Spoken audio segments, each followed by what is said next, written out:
J'ai mon application d'achat en ligne qui marche plus. Derrière, il va y avoir des ingénieurs qui, à 3 heures du matin, vont être réveillés pour savoir pourquoi est-ce que le client ne peut pas acheter ses pommes et ses légumes. Ça, du coup, c'est un vrai fardeau opérationnel pour l'entreprise. Aujourd'hui, nous plongeons au cœur de l'infrastructure logicielle pour parler de fiabilité, de stress opérationnel et d'intelligence artificielle.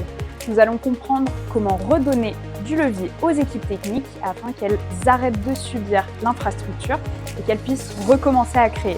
On voit tout ça avec Roxane Fischer, CEO et cofondatrice d'AnyShift. J'aimais bien les maths, j'étais bonne en maths au lycée et je voulais être ingénieure. Il faut savoir que je viens aussi d'une famille d'entrepreneurs. Donc depuis le début, je savais que c'était quelque chose que je voulais faire. À Polytechnique, c'était vachement orienté maths et IA. Imperial College, j'ai vachement apprécié le fait d'y aller pour apprendre toutes les bases de computer science qui me manquaient, beaucoup plus dans vraiment le hard du software engineering. Après, je suis allée en startup en fintech en Israël pendant 2 ans. Après cette expérience, je voulais monter une boîte et au final, j'ai monté AnyShift.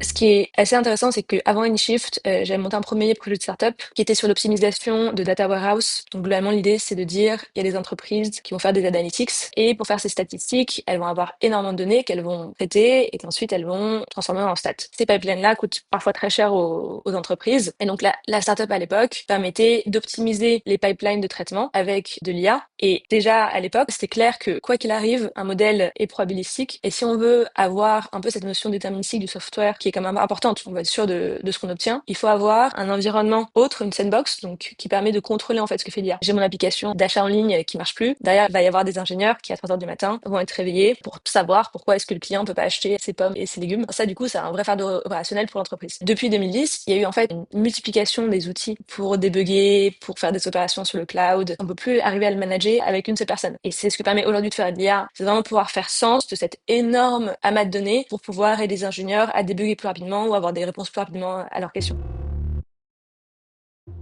Nous, ce qu'on fait aujourd'hui, c'est qu'on est un on-call engineer. On va permettre aux entreprises d'avoir tout de suite la réponse à d'où vient l'alerte, le bug. La valeur, c'est vraiment de dire, on vous fait gagner tout le monde qui a gagné, que vous avez quand l'application répond plus. Et aussi, on fait gagner énormément de temps et de bonheur à vos ingénieurs, qui sinon devaient se réveiller très tôt ou très tard dans la nuit. Ce qu'on va faire, c'est qu'on va mapper plein de sources de données de façon intelligente. On va les reconnecter. On va créer un énorme graphe de connexion avec des dizaines de millions de nœuds. Et c'est grâce à ça que quand il y a un problème, nous, on va être capable de circuler par tous les chemins de connexion. C'est quoi l'effet boule de neige qui a créé en fait l'incident pour remonter vraiment à la cause initiale? Comment est-ce qu'on fait en sorte d'avoir le bon contexte entre toutes ces sources de données et comment est-ce qu'on fait ce pont? On a ces îlots de data, le cloud, le code qui permet de définir en fait ce qu'on va déployer en termes d'application, deux types de ressources, des logs, de l'observabilité. On va déjà ingérer la donnée et on va les structurer. En gros, quand on est dans le cloud, on va avoir un serveur et ce serveur va avoir un nom qui va être à peu près similaire mais un peu différent